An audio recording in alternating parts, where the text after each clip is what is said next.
नाराज बाबूजी जब घर ससुर बनकर दामाद के यहाँ रहने चले गए तो मेघा और मेहुल लोक लाज की वजह से परेशान हो उठे। फिर मेघा ने अपने ही मायके में कुछ ऐसा नज़ारा देखा कि बाबूजी के प्रति अब तक रखे गए अपने उदासीन रवैये पर उसे शर्मिंदगी महसूस होने लगी। सब्जी काटती हुई मेघा के कान मेहुल की बातों की ओर लगे हुए थे। वह स्पीकर फोन से पिता पुत्र की बातों को चुपचाप सुन रही थी। उसके ससुर अपनी बेटी सीमा के घर से बोल रहे थे। मेहुल ने ऊंचे शब्दों में पूछा था, मैं आपसे फिर पूछ रहा हूँ पिताजी कि आप घर आ रहे हैं या नहीं? आखिर कब तक दामाद के घर पड़े रहेंगे? अपनी नहीं तो मेरी इज्जत का तो कुछ ख्याल कीजिए। भला आज तक किसी ने घर ससुर बनने की बात सुनी है? मुझे तो लगता है कि आपका दिमाग ही चल गया है जो ऐसी बातें करते हैं। नहीं सुनी तो अब सुन ले। और कितनी बार कहूँ कि मैंने घर ससुर बनने का फैसला काफ़ी सोच समझ कर लिया है। मुझे अपने दामाद के घर ही अच्छा लग रहा है।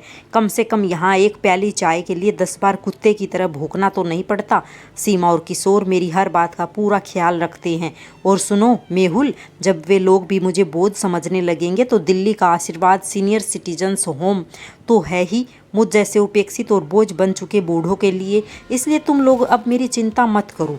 मेघा के ससुर रुद्र प्रताप सिंह बोले।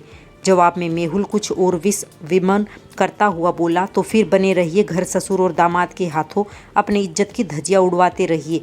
मेघा को अपने ससुर के कहे शब्द स्पष्ट सुनाई पड़े। हाँ, अपना आत्मसम्मान खोकर बेइज्जत बाप बने रहने से कहीं बेहतर है कि मैं इज्जतदार घर ससुर ही बना रहूं। और इसी के साथ उन्होंने फ़ोन पटक कर अपनी नाराज़गी जाहिर की तो मेहुल ने भी गुस्से में स्पीकर का स्विच बंद कर दिया। मेघा को अपने आप पर ग्लानि हो आई। सोचने लगी कि अब उसके मायके में जब लोगों को पता चलेगा कि उसकी और मेहुल की लापरवाही के चलते उसके ससुर को बेटी के घर जाना पड़ा तो मायके के लोग उनके बारे में क्या सोचेंगे? उसकी भाभियां क्या माँ को ताना मारने का ऐसा सुनहरा अवसर हाथ से जाने देंगी? नहीं, किसी भी तरह रिश्तेदारों को यह खबर होने से पहले उसे अपने ससुर को मनाकर वापस लाना ही पड़ेगा। इस बारे में पहले मेहुल से बात करनी होगी। यह सोचकर मेघा ने मेहुल से कहा, देखो जो भी हुआ ठीक नहीं हुआ। आखिर वह तुम्हारे पिताजी हैं और उन्होंने तुमको 2 बातें कह भी दी तो क्या हुआ? तुम्हें चुप रहना था। थोड़ा सा सह लेते और उनसे नरमी से पेश आते तो यो बात का बतंगड़ नहीं बनता। हाँ, अब तो तुम भली बनने का नाटक करोगी ही, लेकिन तब एक वृद्ध व्यक्ति को समय पर खाना और चाय नाश्ता देने में तुम्हारी नानी मरती थी। उस पर रात दिन बाबूजी की शिकायत करके तुम्ही ने मेरा जीना हराम कर रखा था। अब भी तुम्हें बाबूजी के जाने का दुख नहीं है, बल्कि उनके साथ पेंशन के 10,000 रुपये जाने का गम सता रहा है। इस तरह मेहुल ने सारा दोष मेघा के सिर मढ़ दिया तो वह तिलमिला उठी और व्यंग्यात्मक लहजे में बोली, तो तुम भी कौन सा बाबूजी की याद में तड़प रहे हो? अपने दिल पर हाथ रखकर कहो कि तुम्हें बाबूजी के रुपयों की कोई ज़रूरत नहीं है। मेहुल को जब मेघा ने उल्टा आईना दिखाया तो वह खामोश हो गया। फिर कुछ नरमी से बोला, खैर जो हो गया सो हो गया। अब इस पर बहस करके क्या फ़ायदा? सोचो कि उन्हें कैसे बुलाया जाए, क्योंकि जितना भी उन्हें जानता हूँ वह अब खुद आने वाले नहीं हैं।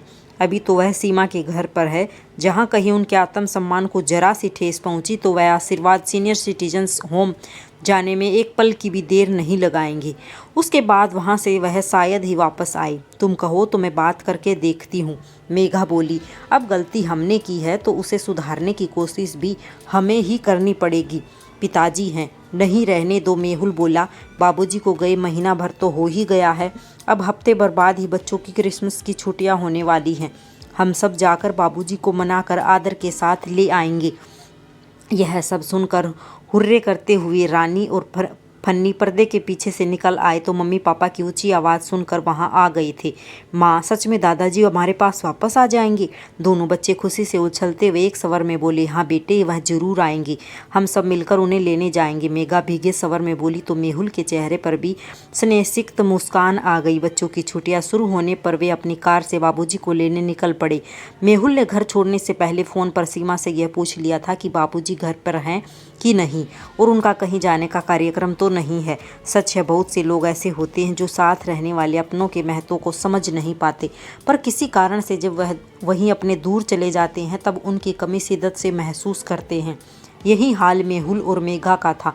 जब तक बाबूजी साथ रहते थे उन्हें हर समय ऐसा लगता था कि बाबूजी बेवजह उनके कामों में टोका टोकी करते हैं, बच्चों से गैर जरूरी बातें करके उनका समय बर्बाद करते हैं।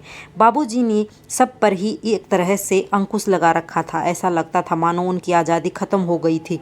बाबूजी कहते थे कि जीवन में कुछ बनने के लिए अपने बच्चों में अनुशासन का बीजारोपण करने के लिए खुद को अनुशासित रहकर आचरण करना पड़ता है, तभी बच्चे भी हमें अपना आदर्श मानकर हमसे कुछ सीख पाते हैं।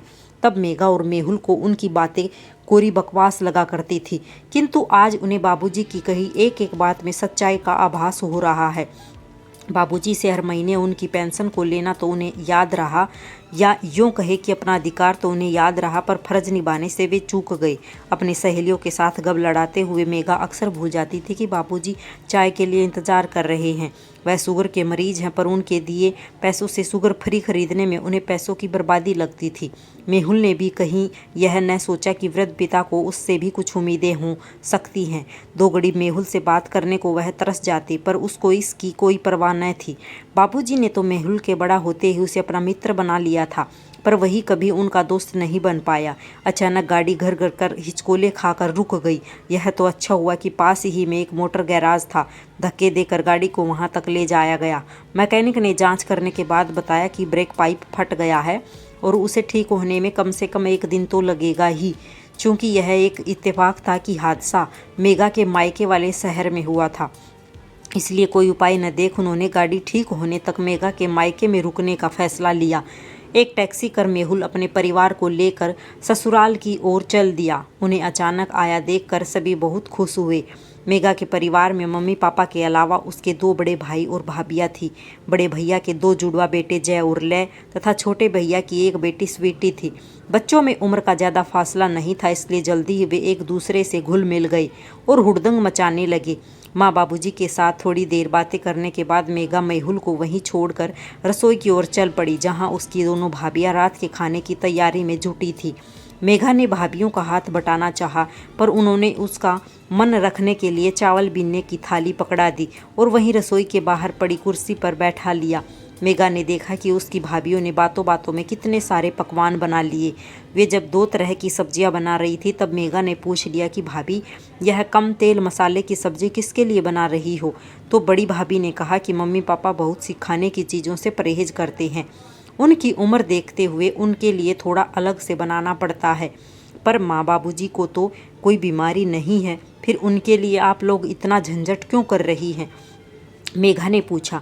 जवाब छोटी भाभी ने दिया। तो क्या हुआ, बुजुर्ग लोग हैं, परहेज करते हैं तभी तो उनका स्वास्थ्य अच्छा है, फिर उनके लिए कुछ करने में कष्ट कैसा? यह तो हमारा फर्ज है। वैसे भी तुम जितना अपने ससुर के लिए करती हो, उस हिसाब से हम तो कुछ भी नहीं करती। मैंने क्या किया और आपको कैसे पता चला? मेघा कुछ असमंजस भरे स्वर में बोली। अब रहने भी दो दीदी, बड़ी भाभी हंसते हुए बोली। ज़्यादा बनो मत, कल ही तो तुम्हारे ससुर जी का फ़ोन आया था, उन्होंने ही तुम्हारे और मेहुल के बारे में हमें सब कुछ बताया। मेघा के मन में जाने कैसे कैसे कुविचार और संदेह सिर उठाने लगे कि बाबूजी ने जरूर उनकी शिकायत की होगी और इसलिए भाभियों उसे ताने मार रही हैं। पर मन का संशय प्रकट न कर मेघा बोली, क्या बताया बाबूजी ने? क्या वह हमसे नाराज़ हैं? भला क्यों नाराज़ होंगे? वह तो तुम्हारी और मेहुल की बहुत तारीफ कर रहे थे। कह रहे थे कि बहू तो ऐसी है कि किसी चीज़ के लिए मेरे मुंह खोलने से पहले ही वह समझ जाती है कि मुझे क्या चाहिए। पता नहीं भाभी और क्या क्या कहती रही। मेघा को और कुछ सुनाई नहीं पड़ रहा था। उसकी अंतरात्मा उसे धिक्कारने लगी कि अपनी नासमझी की वजह से उसने कभी बाबूजी की परवाह नहीं की। अपनी सुविधा अनुसार इस बात का ख्याल किए बगैर कि वह खाना बाबूजी के स्वास्थ्य के लिए उचित है या नहीं, वह कुछ भी उनके सामने रख देती थी। शुरुआत में 1-2 बार बापूजी ने उन्हें प्यार से समझाने की कोशिश की थी, पर उसने कोई ध्यान न दिया।